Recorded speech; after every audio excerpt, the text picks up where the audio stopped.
So there's 21 seconds to go here between UIC and Evansville. Evansville is going to shoot 2 free throws here, and they still have their timeout. I mean, you might as well save it for the end, obviously. You don't want to save it like right at the beginning, obviously. Still 3 possession games, so we'll see if UIC needs to miss a ton of shots in a row, you know. Ooh, but that was a good knockout. Forced out and UIC touched last, or Evansville got it out on UIC, so that's good. Again, Evansville has struggled in that department. I think it's interesting. Well, you look, UIC was 3 of 13 from deep, which is 23%, which you would think is not very good. But then you look at, in comparison, it's pretty good. 1 of 8 is worse, though. Yeah, 3 of 13, that's gangbusters. 1 of 8 is 13%. Intercepted by Frau Garcia. And that's going to end it. UIC is going to win this one 68-58. Most likely in that one. So with a minute 56 to go, Belmont is up 64-53. 55 all right state and Lucky tied. 153 in the third. 5-16 first. 6-5 Arizona with the lead. Actually, we'll just keep it here because we'll see if somehow, some way, Evansville can win, but I just don't see it. And these are a bunch of very tired young ladies now. They couldn't go nearly as deep as Garcia gets both those. They did go the distance, though. Evansville gave UIC all they could hope for. Sinclair, that's online. And bounds in. Nice touch there by Lexi Sinclair. 6 points for her. She averages 3.5. You got both the 3-pointers for Evansville tonight. And the clock will dwindle away on a UIC win that they had to go the whole length. In the 670-61, UIC beat Evansville. And there was just, it went in, but it was just too much. So it's 28 seconds here.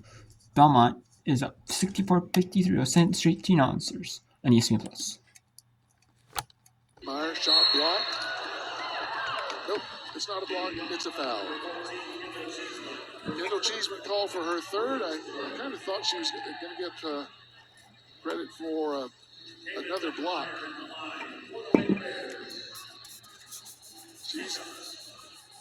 Cheeseman with one block tonight.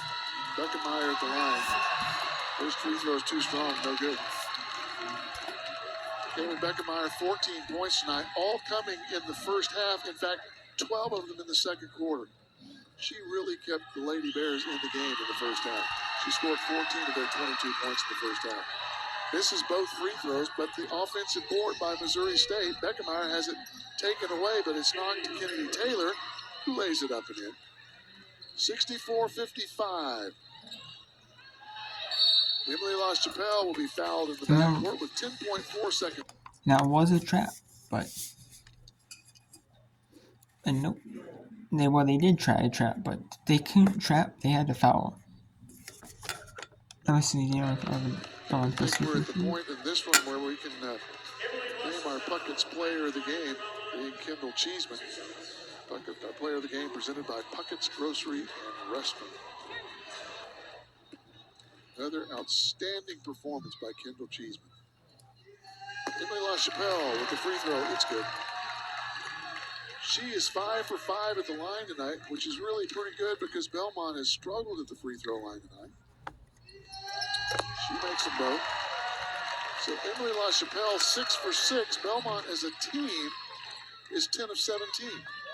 Shot for 3 by Stokes, no good. Rebound, look at that, Kendall Cheeseman, and that's going to do it. And that's going to do it. Belmont's going to win 66-55. Belmont's improved to 14-5-7 conference.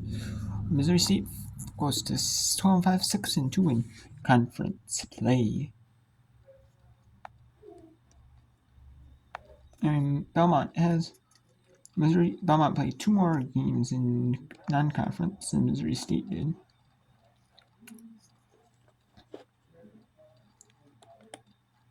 And we have Wright State and Milwaukee here. The final game on whip road cards I can show you. Milwaukee ended up being Wright State 61, or is leading 61-57 at the end of 3. And let's take a look here at the games here playing right now. There are only a couple. There's 3 total here. There won't be a bunch until the 9 p.m. the 10 Eastern window. It'll be the 7 Pacific window for Pac-12 and Pac-12 region. And just other games play at like 6 Eastern, or 6 local, 7 local. Maybe 30 after local time. No, it's not on national TV. No, any earlier than, they normally probably than that time. Anyways, it's 46-30. Stanford up 6 over in the third. Cameron Brunkway has 18 points, 16 rebounds, and 3 blocks. And Simmons for ASU. Arizona State has 10 points. That's the leader here. Right, Milwaukee has 61-57, like I said, after 3. 8-7, Arizona up on California with 4:17 in the first. And, yep, there's the finals. UNC 70-61 win over Evansville. 66-55 over Missouri State. 70-49 NESC over Valparaiso. 75-70 Murray State beat Southern Illinois. William Mary beat Husker 61-50. 68-61 Mama survived over Hampton. Had to come back late in the fourth. Come back in the fourth quarter, beat Hampton. They did.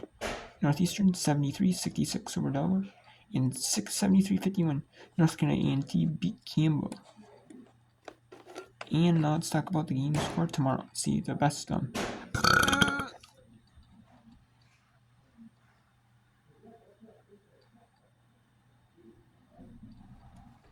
There's a big one here in the Big 10, Michigan State. We have a big one in Ball State. See if they can stay undefeated in conference. Cleveland State, can they stay on top of the mid-major top 25 and stay hot as one of the top teams in the Horizon League? I think they could have a good, strong case for making the tournament. Green Bay is a 10 because of their wins. And they've had close games. They've had in power conferences, but I think Cleveland State could make a big case for that. NCAA or like a number 1 in NIT, the WNIT this year, because it's only 60-14 WNIT this year. It is. We have a big one here for a spot in the Sun Belt, 5-3, 5-3.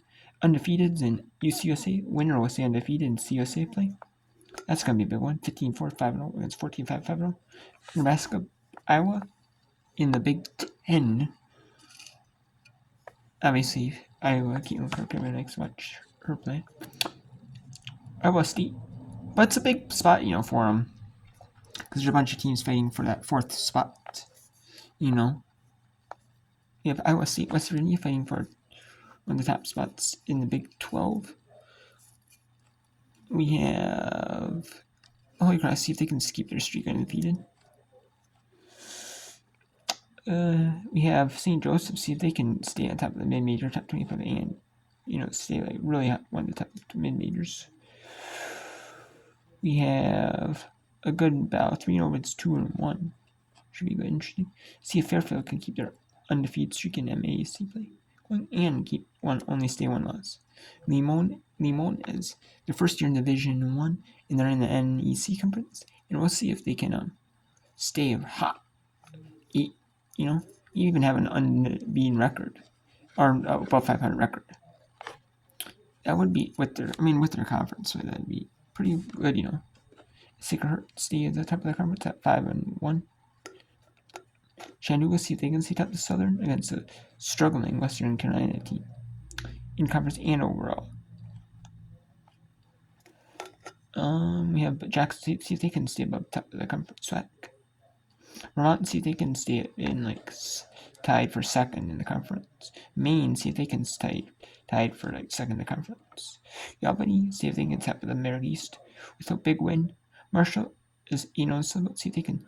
We're struggling in Sunbelt team 3-5. It's a we have TCU. They got their first win in a row, or first win with their new team after they had open tryouts and forfeit a couple conference games.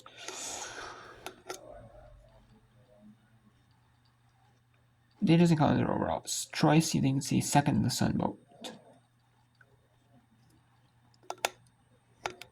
Owing, see they can stay tied at the top with Meats conference loss.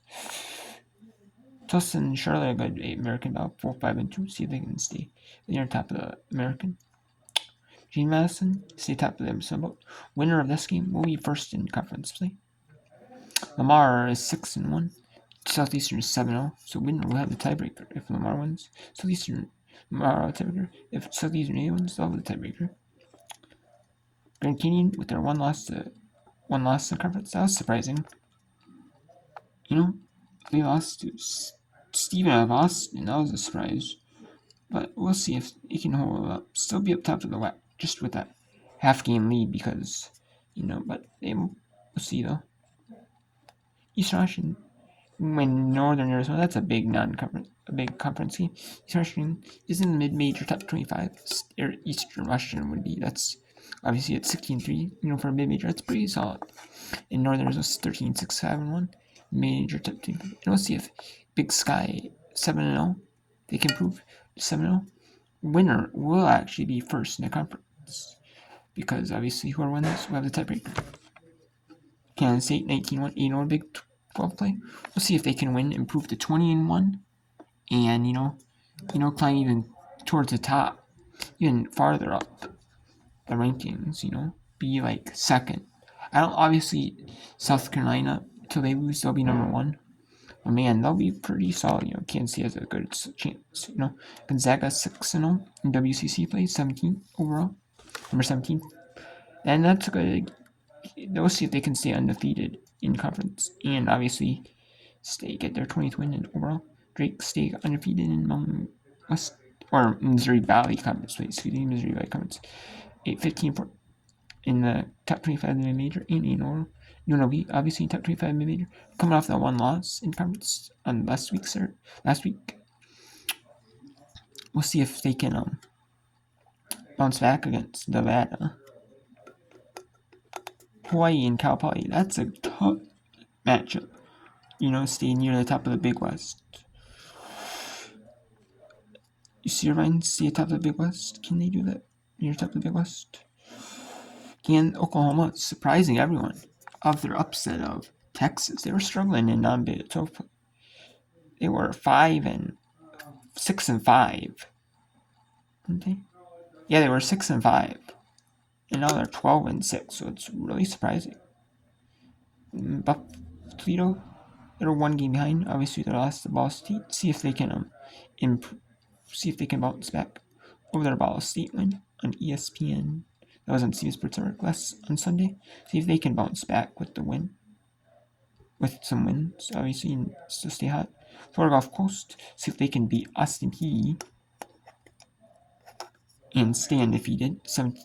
Improve to 17-4-7-0 conference. Florida Gulf Coast, obviously a good mid-major. They're in the top 25 mid-major pool. And then we have the big game on Fox at night. Number 15 Notre Dame, number 8 UConn. And UConn always plays those games, so it's like South Carolina. And they always play some of them, like South Carolina, like some top schools, like they mix them in throughout the year. They always do that, because a lot of UConn's games, obviously, because they're on like SNY for regional action when they join the Big East. A lot of them were on like ESPN2. Like they would be like earlier.